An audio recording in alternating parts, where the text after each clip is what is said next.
कोई भी career choose करने से पहले हर इंसान का जो मोटिवेशन होता है वो होता है पैसा, कि इस फील्ड में कितना पैसा मैं कमा सकता हूँ।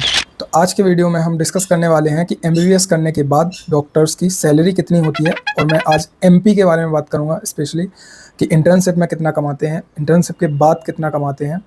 ये सब आज इस वीडियो में हम डिस्कस करने वाले हैं। तो hello guys, my name is Satyam Shukla, I am second year MBBS student. Let's start the video.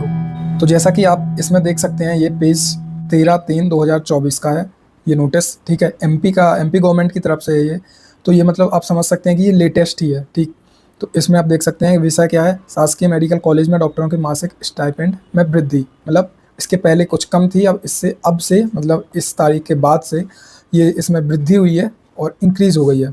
तो सबसे पहले हम बात कर लेते हैं कि 4.5 साल जब हम डिग्री कंप्लीट कर लेते हैं उसके बाद जो 1 साल की इंटर्नशिप होती है उसमें हमें कितना मिलता है। तो गवर्नमेंट मेडिकल कॉलेज की बात कर रहे हैं यहाँ पे बेसिकली।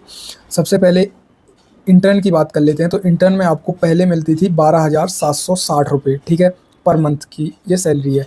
इसके बाद अब इस तारीख के बाद से ये हो गई है 13,409, यानी हर इंटर्न को गवर्नमेंट मेडिकल कॉलेज एमपी में 13,409 रुपये पर मंथ अब मिलेंगे, ठीक है। इसके बाद बात कर लेते हैं, जब इंटर्नशिप हो जाएगी उसके बाद अगर वो पीजी करेगा तो पीजी करने में जो फर्स्ट ईयर में पीजी के फर्स्ट ईयर में पहले मिलती थी 69,115, यानी 69,115, बट अब से ये हो गई है 72,633, ठीक है। और वहीं अगर सेकेंड ईयर की बात करें, पीजी के सेकेंड ईयर की बात करें तो उसमें ये थी 71,241, अब हो गई है ये 74,867।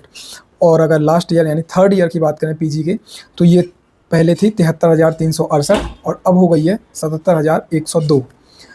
अब इसके बाद अगर आप सुपर स्पेशलिटी करते हैं, किसी भी ब्रांच से सुपर स्पेशलिटी करते हैं, तो उसमें सबसे पहली जो प्रथम वर्ष की जो होगी वो होगी आपकी 73,368, ठीक है। ये पहले थी और ये सेम थी किसके, पीजी की थर्ड ईयर की। मतलब पीजी का जो थर्ड ईयर में जितनी थी उतनी ही थी इसमें फर्स्ट ईयर में, सुपर स्पेशलिटी के फर्स्ट ईयर में।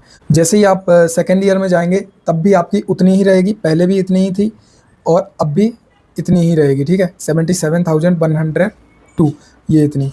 तो मतलब आपकी सुपर स्पेशलिटी जब आप करेंगे आपकी सैलरी में कोई इंक्रीमेंट नहीं होगा, तीनों साल बराबर सैलरी रहेगी। इसके बाद अगर आप सीनियर रेजिडेंट की तरह वर्क करते हैं तो वो आपको देंगे सैलरी, पहले देते थे 80,811, जो कि अब बढ़कर हो गई है 84,924, ठीक है। और वहीं जूनियर रेजिडेंट, अगर जूनियर रेजिडेंट की तरह आप सर्व कर रहे हैं तो वो आपको 56,000 थी और इसके बाद अब हो गई है 59,223। तो इस तरीके से इसकी सैलरी वेरी करती है में।